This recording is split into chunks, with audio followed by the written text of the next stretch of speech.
questions, I'm going to shoot away. Coach, what can you say? What was the relationship like with Kate Bell and just being able to have that relationship coming in terms of this new offense and installing it? How important is that for you? Well, me and Coach K go way back. We played together back at JU. Also, I was there before him whenever his dad was the head coach, and he was in high school. He used to come around all the time. So me and Coach K go way back. We worked together at Western as well, so we had a big, great relationship. Just here to help him out, you know what I mean? We got excellent, we got a standard here, and we're trying to help him out and make sure we build that standard. So that's why I'm here, and that's what the relationship with us, working together. What are the keys from a receiving standpoint with the speed of this offense? Well, you got to be in shape, obviously, with the tempo and everything that we do. But also, you have to be able to understand the attention of detail. Coach Bell does a great job with his system, understanding the spacing, the alignment, different things like that. So it's very important for those receivers to understand the spacing, the timing as everything goes together. We can't be too close to the hash, got to be outside the hash, little things like that. Be the attention to detail. Understand getting your depth in routes because it's timing on everything like that. So that is huge. Getting attention to detail, understand spacing and different things like that in his offense. How do you see these guys, your guys, reacting to the new offense, new fast-paced offense?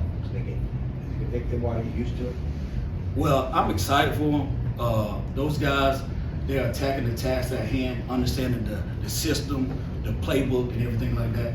If you see a lot of times these guys coming in on their own, in the meeting room, going over plays on their own, writing plays on the board. So these guys are doing a great job adapting to the offense, adapting to the new play calling and everything like that. So I'm excited to see what goes in store for us. What does Konate's ability to get open in the field do for your offense? Well, the good thing about him, he runs great route. He can get in and out of his breaks well. So just today being able to see him in live action, I was very impressed. I'm very happy to see him. Glad to have him on our team. But he does a great job route running. And for me to be able to help him to explain why we're running certain routes, why we got to understand spacing and depth, is going to help take his game to that next level. So I'm excited for what's in store for him, and can't wait till we finish out these 15 days. What about Kenny Johnson, guy who was a freshman last year? Where do you see him needing to make the most growth as he moves into his sophomore season? Well, the biggest thing with him, just understanding the assignment, understanding the alignment. You'll hear me saying that a lot, AA, alignment assignment. I believe that Kenny, he's so talented as a young man he is. He's so talented, but I feel like if he understands, why I got to cut my split or why I got to line up on top of the numbers, that's going to help take his game to the next level because athletic ability, he has it, but understanding the route running and different things like that, I think that'll help him out as much as possible. So I'm excited for Kenny, very athletic guy, very talented. Just excited to see what's next for him. Pretty much everyone we've talked to so far today has noted the pace of practice today. What do you like about that style of play that Bell brings, and what did you note about practice today in that term? The biggest thing, we don't care if they mess up right now. It's early. We're going to worry about tempo. We'll correct that in the meeting room. That's when we slow it down and be teachers and teach them. On the field, we're trying to get a lot of reps. So it's nice to see them understand lining up fast and going out there to try to win their one-on-one battle. Whatever that one-on-one battle may be, it might be blocking at that time in the run game. It could be running your route at that time.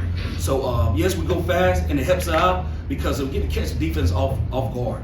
Get the easy plays, easy steal, different things like that. But then when we get into the classroom, the meeting setting, that's where we can slow it down and teach them about why we want spacing, why we want to make sure we get our depth and different things like that. So I love the tempo part, easy shots, easy plays, but also we slow it down when we get in the meeting rooms to help make sure those guys learn the plays. You have a couple guys who played in this offense before. Have you seen them sharing tips, helping some of the returning Pitt guys to sort of understand some of those finer details? Yes, I tell you what, those guys doing a great job of helping out. That's what I love about that group. They're working together. Some of the guys that been in offense, helping out the other guys that's been here that new to the system and everything. They helping them out, explaining them to the plays, explaining them why we gotta get our depth and different things like that. And that's what you want with the team. You want player-led. You want guys to be leaders out there on the field whenever I'm not around to be able to teach and help these guys grow. because it's a partnership. We got to work together. So that's the only way we're going to be successful, if we work together and everybody's on the same common goal and working together. So I love that those guys was, taking ownership and helping each other out. How would you describe yourself as a coach? Well, for me, I'm a hard, demanding coach. I'm very firm, quick, and precise on what I want to get accomplished. Attention to detail. I be hard on them guys because life is hard. We're all gonna go through tough times, but it's always good to be around great people when you go through those tough times. So I be hard on them just so whenever they get out there in the real world, they can understand, like, hey, I've been through the tough times and I can know how to get through that. So that's my job. I'm gonna be hard on them. You're gonna hear me all the time as preaching, I'm gonna be hard on them. Because there's only a certain percentage that's guys that go to the league. Everybody else is gonna get into that workforce. All right, whether it's gonna be getting up, working a 9 to 5, going to work every day, having bills, have to take care of family. Some of them guys gonna be fathers. So they gotta understand that I'm gonna be tough. Life is tough. So I be tough on those guys, but I also give them tough love. I also tell them, after we break down every day, I tell them all love. When I get on them, I'm getting on them for a reason, because I want them to meet their expectation. The standard up here, and I want to push them to be successful at everything they do, whether it's in life, whether it's in football, whatever it is, I'm pushing them to be the best at everything. So that's why I'm hard on those guys. Once they graduate, once they leave, they'll come back and realize that I'm being hard on them for a reason, because life is hard. So that's why the way I coach. You got a lot of young receivers in the room that come with a lot of talent. How do you balance them when you also have guys at the top of the receiver list, guys that have been here like Dejon and Kanate and Kenny, and then the new guys that you guys brought in? How do you balance all of those different guys in the same room? Well, I just be myself and be consistent on every day. Like, don't change, be who you are. These guys, they can pick on if you're trying to be somebody who you're not. I'm gonna be me, and we have a standard in that room, and we're gonna continue that standard, and we're gonna keep that standard high. So those younger guys, they won't have to rise to that standard. And those older guys, they're gonna have to help pick those younger guys up to keep them to that standard. So the standard is the standard, I'm gonna keep the standard, but I'm just being consistent on any little thing, whether it's depth, whether it's showing up to practice on time, whether it's showing up and meeting on time, or in the classroom. So being consistent. Anything final? Go ahead, Chris. This is funny, your question. Last year they called themselves the Waffle House Gang because Yes, they were sir. over 24/7. Are they still calling themselves that? That was last year. This Okay. year we're gonna come up with something else. All right.